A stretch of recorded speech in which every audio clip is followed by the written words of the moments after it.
everybody. Welcome to the Art of Tracking radio show. Tracking is still alive and well. Join us as we interview master trackers from around the world. We'll hear their stories, their secrets. So tune in and enjoy all you hear. Welcome.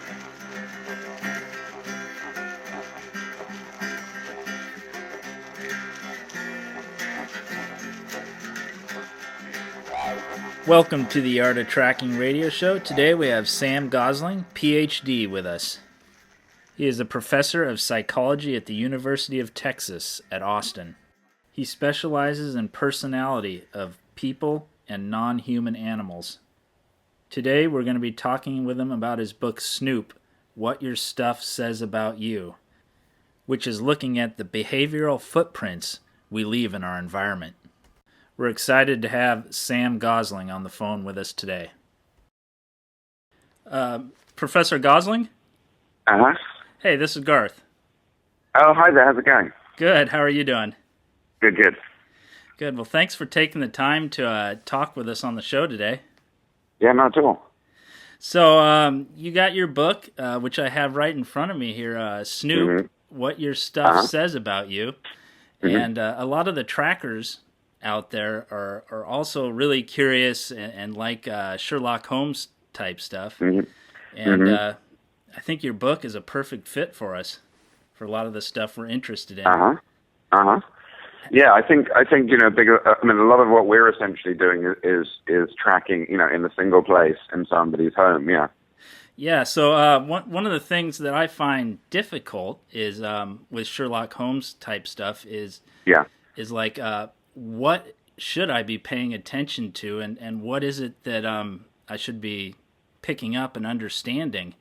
What are your thoughts on that? Well, I think, when you watch Sherlock Holmes on TV, one of the things that is always frustrating is that, in the books and TV, there's you'll see a kind of a single clue. You'll see a boot mark or something like that.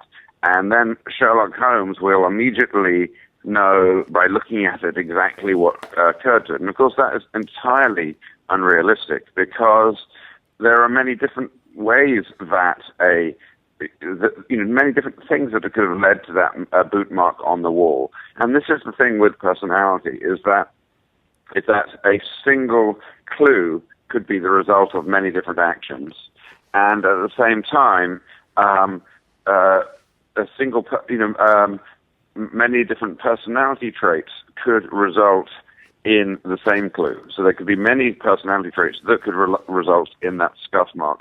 And so what this means is that at least when you're tracking humans in their homes, what you need to do is look for patterns. So one thing I caution people against is trying to interpret too much from a single clue. Yeah. Because you need to look at multiple clues. You need to look for these patterns so you can disambiguate the meaning of any single clue. Yeah, so you try to look for patterns, and then those patterns, you're trying to see which personality type they fit into? Yes, that's right. Yeah, so we're trying to then work it back to clues to personality. So, for example, let me give you an example in the human front. So maybe you go in and you see some books neatly stacked somewhere. Well, there might be a number of reasons why they have books neatly stacked there. It may be because they're very kind of conscientious. It may be because they want to show off their books to other people. It may be because this is going to be a gift for somebody else and they're just there for now. Or there's a number of different reasons why those books might be there. And then when you look around, you can say, so that will, raise a number of theories in your head about what it could be.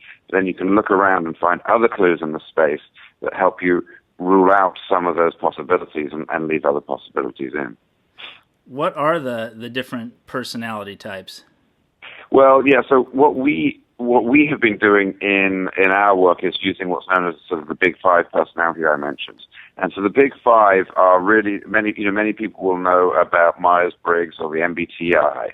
And it's similar to that in one way, in the sense that the Myers-Briggs said there are these kind of 4 basic dimensions, and everybody, falls along these dimensions. The Big Five said there are 5, and they're slightly different.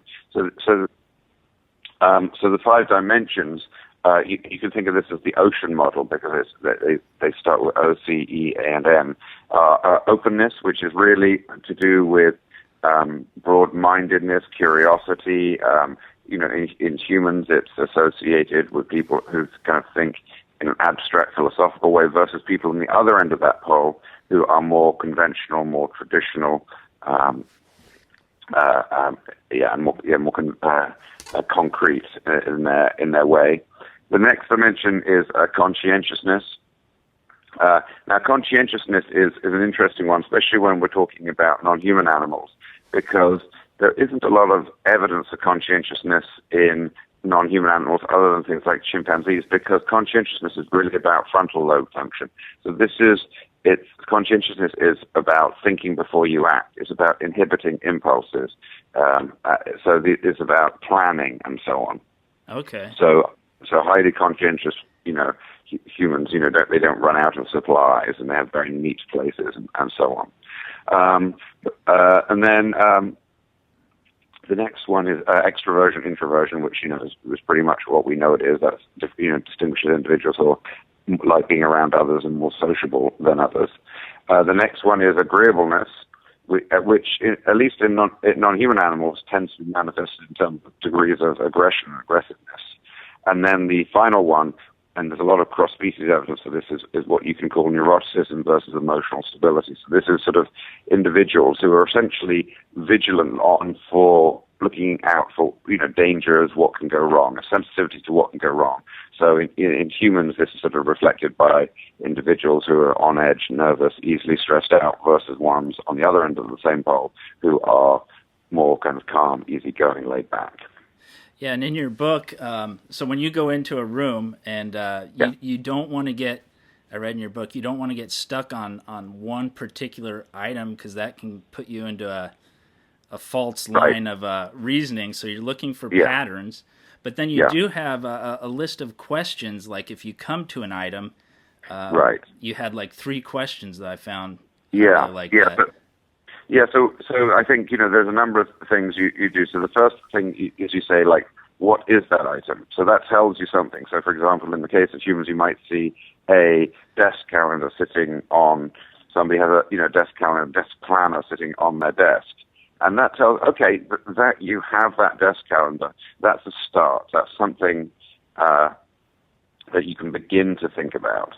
Okay, they have this desk calendar, but it's all very easy for, and I've seen this many times, many people think, oh, I really need to become an organized person, and they go and buy a desk calendar for some kind of, imaginary day, which is, when they're going to actually use this thing. But, you have to use it too, so that's the second question you have to ask. First question is, what is it? Second question is, what state is it in? Because the state tells you whether it's been used. Is this desk calendar carefully used, with birthdays in one color and appointments in another and little stars to mean who knows what, versus, the desk calendar still sitting in its shiny wrapper because it's never been used. And so that tells you whether it's used. And then the third question you ask is, what's its location? Because the location can be a big clue to its psychological function. So if it's, somebody can have the very same thing, which is sort of sitting right in front of them at their work desk or something like that. And then that tells them that this has important emotional significance to them, versus if it is just kind of lying on a shelf somewhere else. It's not so important. And so, you can't just look at an object. You also need to look at its state and its location. That kind of leads into the next thing I wanted to talk about, that you talk about, is the 3 levels of what you classify them as, like identity claims, feeling regulators, and behavioral residue. Could you tell us a little bit about those? Yeah, so that's enormously important. So when I first started doing this work, I thought most of the clues would be those kind of Sherlock Holmes-like ones. But it turns out that there are many different ways people leave clues about their personalities, both deliberately and inadvertently. So the first of these is what I call identity claims. So identity claims are these deliberate signals we send to others about our goals, our attitudes, our values. We're saying, hey, world, this is who I am. And we see examples of this all the time. We see, the T-shirts people wearing with their favorite band, the bumper stickers on the back of their cars, posters of heroes shown prominently to others, those sorts of things. It's these sort of deliberate statements. Now, just because they're deliberate, I think people have a tendency to think, well, they must be disingenuous or manipulative. But I don't think that's the case. I mean, most of our work and other work done suggests that when people are sending a signal to others, they're being authentic. They're saying, I want you to know who I am. And indeed, deep research done by Bill Swan and others have shown that people tend to be happier, healthier, and more productive when they can bring others to see them as they see themselves. I think very often people are just saying, hey, this is who I am. The cases where you need to be a little bit more careful are where somebody has a big incentive for trying to create a false impression. So maybe, at a job interview or something like that, where they have an incentive, they very much want you to see them a certain way.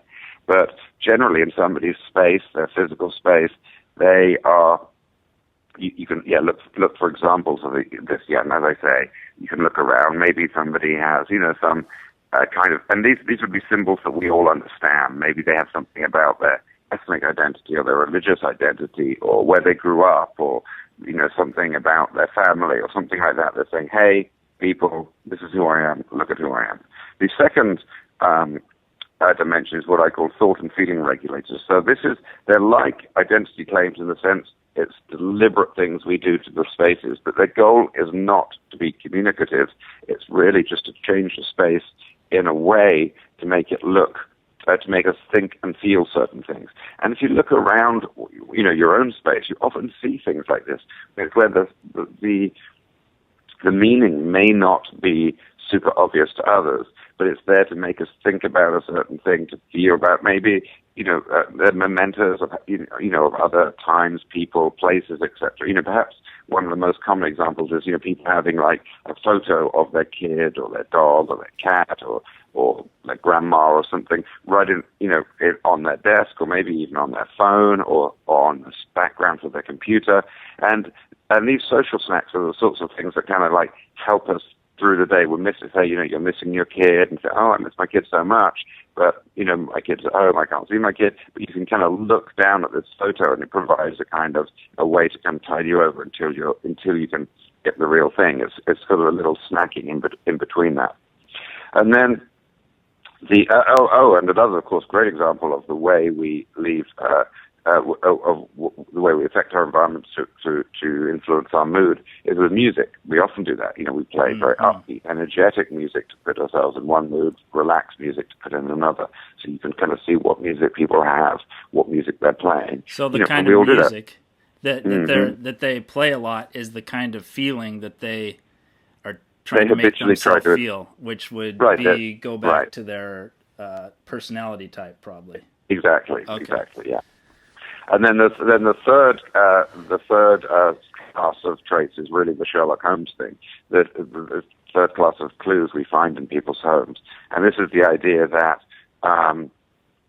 we engage in many different actions in our spaces, and a subset of those actions, not all of them, but a subset of those actions leave a kind of material trace in their wake. So, you have a very organized book collection because you organize books all the time. The books don't organize themselves. The supplies don't buy themselves.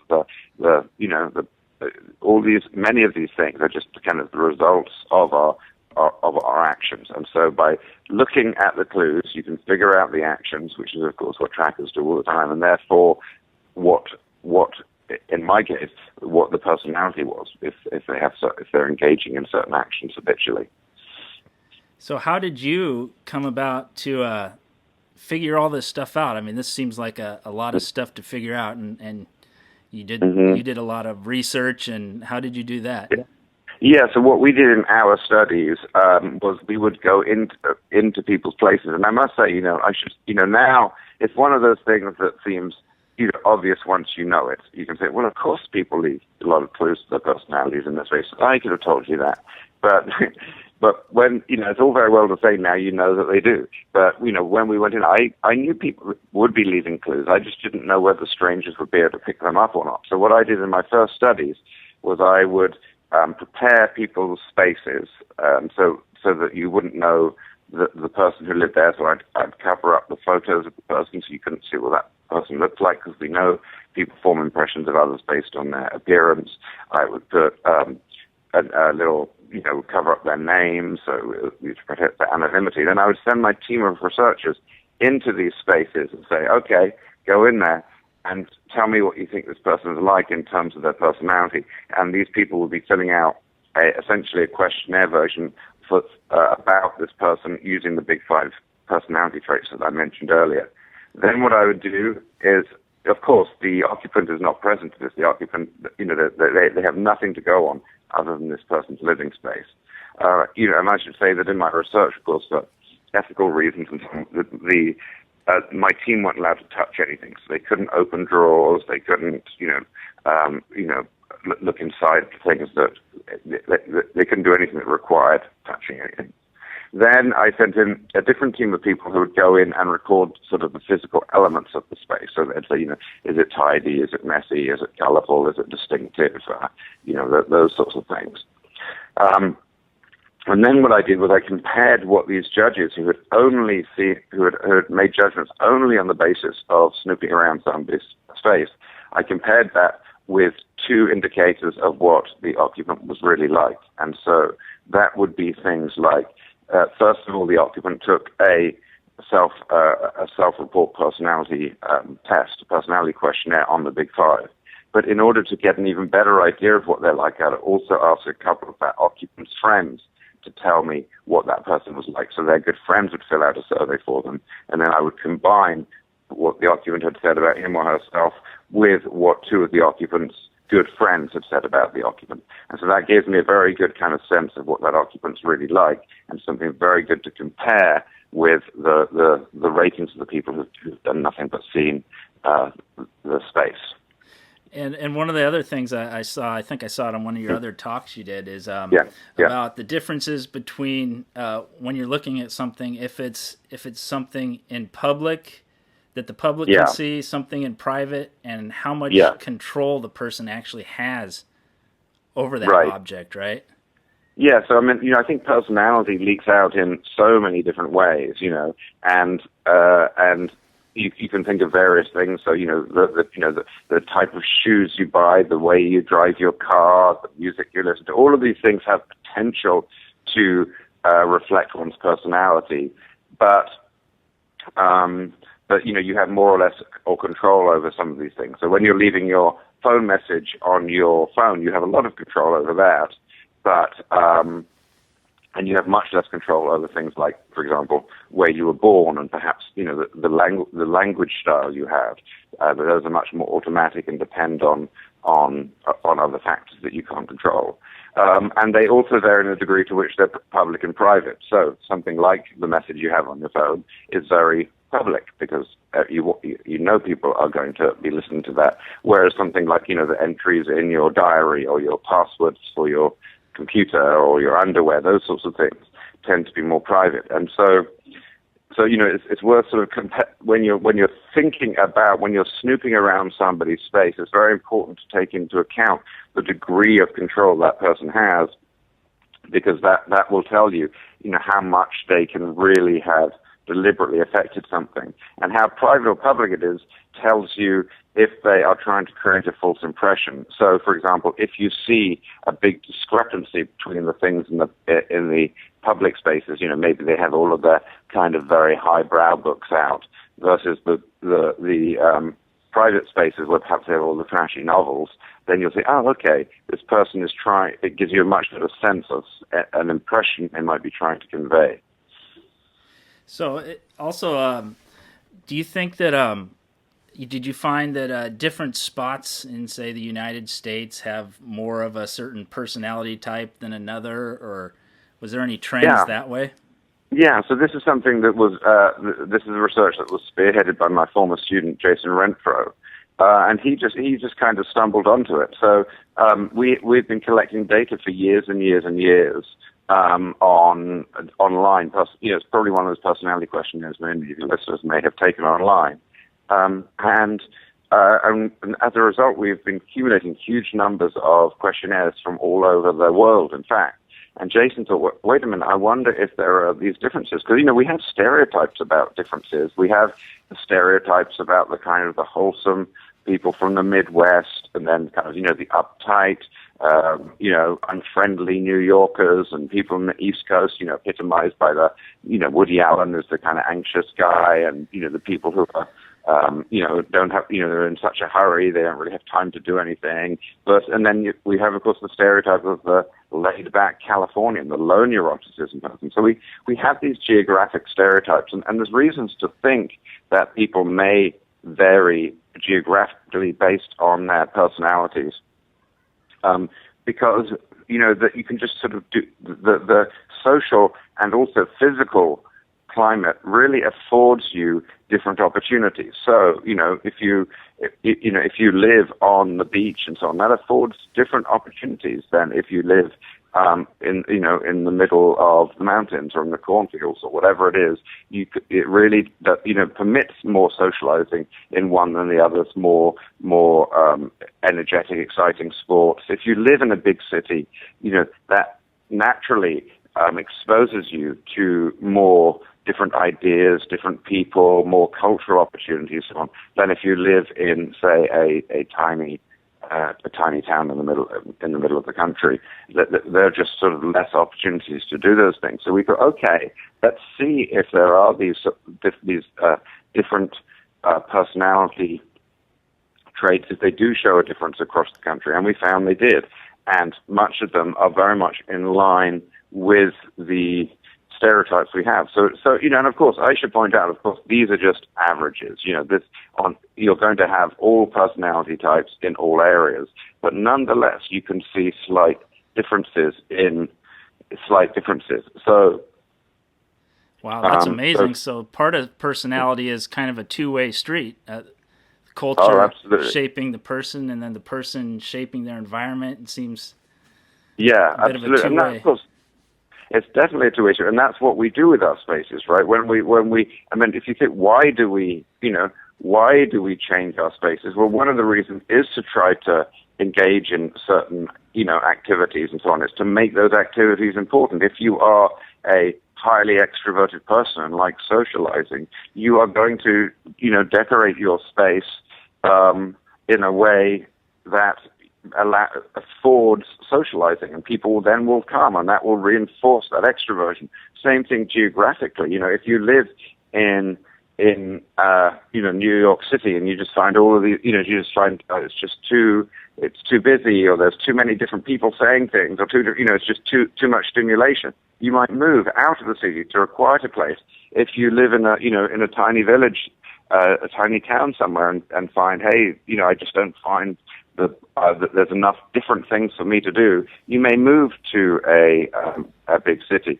And so what we found was that these spaces, not only do they vary geographically, but the really interesting thing was that they predict, these geographic differences in personality predict certain things about those spaces. I'll give you a couple of examples. So, for example, openness to experience, the first one I mentioned. Remember, this is people who are kind of curious, thoughtful, inventive, etc. In states with high openness, those are the places which tend to, on average, have more patents. They had more people going to museums and so on. Another example, those states that are lower on agreeableness, right? So this is, essentially in animals, this is a kind of aggression function so on. Well, those states with lower on agreeableness, they have higher crime rates, higher murder rates, etc. Some of our most recent research, which actually just came out, one paper came out last week and another last year, looks at entrepreneurship. So we know that entrepreneurs have certain personality configuration on average. Of course, that, like everything I say today, there are going to be exceptions, but on average, there's a kind of entrepreneurial personality type. If we look at cities and states and counties and so on, which have a high prevalence of that personality, what we find is that those places do indeed have a greater startup rate. They have more businesses starting up and so on. And we replicated this looking at a number of different countries, looking at the U.S., UK, and Germany, and we found the same thing. And another thing that we found in our most recent paper is these places with this high entrepreneurial personality, they are much more resistant to economic shock. So the Great Recession we just had, the areas which had a high percentage of people high on entrepreneurship, and those places that had a lot of people low on neuroticism, those places were affected less by the economic recession, the recent economic recession, than other places. And that's even after statistically controlling for things like the wealth and all these sort of standard economic factors. Yeah. You do work with pets and animals also in personality, I saw online. That's another interest of yours? Yeah, this was, I really had sort of two broad areas of research, and that is looking at the personality of animals. Yeah, so the initial work was really saying, okay, how can we conceptualize personality in animals? The next was, okay, can we measure personality in animals? Then my more recent work was trying to say, okay, just as we want to find if we're hiring somebody to be a librarian versus a truck driver versus a lawyer, there may be different personalities that are well suited to that. Well, that's also true for many of the tasks we ask dogs to do. So, for example, if you talk to detection dog owners, sniffer dogs and so on, they will often tell you, look, what's really important, sure, it must have a good nose and it must be, healthy and strong and have good hips and do all of these various things. But they'll also tell you what distinguishes between a really good sniffer dog from a not so good one is its personality. There are a number of sort of traits that they look for. So we looked at in fact my Ph.D. was in personality and spotted hyenas, but I've also looked at dogs, chimpanzees. We even did a paper on personality in squid. I'm curious, did you do any kind of study like on the animals before they got with a particular owner, and if there was any kind of personality exchange that you saw in the pet, that you think maybe came from the owner after, or vice versa from the pet to the owner? Is there any kind of seepage that way? Yeah. That you noticed? we actually we didn't do that research, but there's good reason to suggest there will be. So what researchers often do is they often distinguish sort of temperament from personality. So so temperament is sort of like the biologically based, early appearing traits. So these are sorts of things you will see in a young animal or a young human. You will see like different levels in something like activity. Some are more active than others. Some seem to be more joyful than others. Some seem to be more anxious. They cry more easily and so on. So that's sort of the temperament, and personality is what emerges as a result of the interaction between the sort of basic biological temperamental traits. It's what emerges as a result of that combining with experience. And so we know that's true, and the decades of research have shown that to be true in humans. The question, so it's almost those same processes will be going on with non-human animals as well. Yeah, you do some fascinating work. It's really cool. What about a garbage? If you're snooping, do you look at garbage? Well, yeah, we personally haven't looked at garbage, but there was this famous garbage project, and I would love to, I think garbage would be absolutely fascinating. But it's a matter of being able to do the study, because some people and people don't want you to look at their garbage. Well, why don't they want you to look at their garbage? Because it's so revealing in many ways.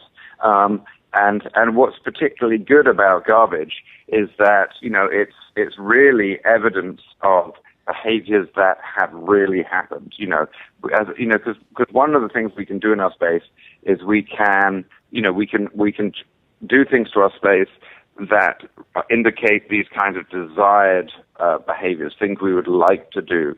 I remember snooping around one of the spaces I was looking at, and this person had obviously thought, okay, what I'd love to do is I would love to be the person who sits and relaxes in the bath. And so she had lots of kind of sweet, fragrant candles and things to put in the bath, and had kind of arranged it in a way, excuse me, that indicated that she would like to engage in these actions. And that tells you something, that she has that at least aspiration. But if you looked, you could see the candles had never been lit. These, the fragrant things to put in the bath had never been opened and so on. So these actions had never actually occurred. And so looking at the garbage, that is evidence of all things that have happened there. It's lots of evidence of things that have happened, and it's also, people tend not to be very guarded about it, so that, they'll leave evidence of their activities and just throw it in the trash without feeling, oh, I should control that because somebody's going to go through my trash. So it's doubly revealing. Yeah. Well, this is really good stuff. Do you feel like there's anything else that I missed here that would be interesting to talk about? Well, I think one of the things is really just to kind of keep one's eye out for especially for, I guess, for people tracking and so on, is to look that there's evidence of general behaviors, but also this sense of personality of how these sorts of, and I think this is why looking for traces of people's behavior is so powerful, because looking in people's spaces is really this build-up of repeated actions, and that's really what personality is about. If I was to be in a job interview, or you were to watch my behavior for just a little bit, you just essentially, if you're just watching my behavior, have a very small sampling of my behavior. If I was in a job interview, I could sort of pretend to be a certain way just for a little part just by concentrating. But if you go into my space, because that is essentially the crystallization of weeks, months, even years of my behavior, it's built up time after time after time. It ends up giving a very, very reliable indicator of these sort of habitual trends in behavior, which is personality. And that's what you would call the behavioral residue for the behavior. Yeah. Okay. But also other things too. I mean, the fact that I would repeatedly put up certain types of art or something. So that's that is for me to put it up. That also tells you about me. The fact that I might have certain types of music to affect my moods. Again, that's not that's about a thought and feeling regulator, but the fact that if I have accumulated all this music, that tells you something. Or you look at my play history on my computer or my iPod or whatever it is, that would give you a really kind of long-term view, all crystallized into a single space, which is why these spaces are so informative. So how would somebody that is interested in this start out, like, what's a small step that somebody can do to get started practicing this? Because it's a lot of information to learn the personalities and all that. What would a beginner, what would the first step be? I mean, obviously it would be get your book, but after your book, what would? Yeah, I think really the basic thing to do is to begin just paying close attention to these sorts of things, because the thing about physical space is we interact with it so unconsciously and naturally that we sometimes can miss things that are really important. And so it's really just, it might sound like an obvious thing, but it's really, all right, open your eyes, think everything in a space got there, because of something, somebody in this space, usually the occupant, did or did not do. And just kind of being very systematic about, all right, what are the likely actions of those things, and how do those actions lead to personality? So it's really just beginning to kind of take off this kind of this invisibility that space has to many people, just because it seems so natural to us. For example, that's one place you can, if you want to kind of begin honing your skills, is try to look at places that are physically quite similar. So, a lot of our work was done in dorm rooms, and dorm rooms were fascinating because they all start out exactly the same. So any differences between them are due to the occupant. Another place which is quite similar to this is something like office cubicles. In office cubicles, right, people essentially have the same space, yet they do very different things with them. So that any differences are due to the occupant. Yeah, okay, so that's a good study. Yeah. Yeah. Well, thanks a lot for coming on the show. I really appreciate it. Not at all. And I want to say again for everybody, I recommend everybody get the book Snoop, What Your Stuff Says About You by Sam Gosling. And thanks a lot again for talking with us and taking the time. Yeah, not at all. Thanks so much for having me on the show. Thank you. Have a good day. Thank you. Bye.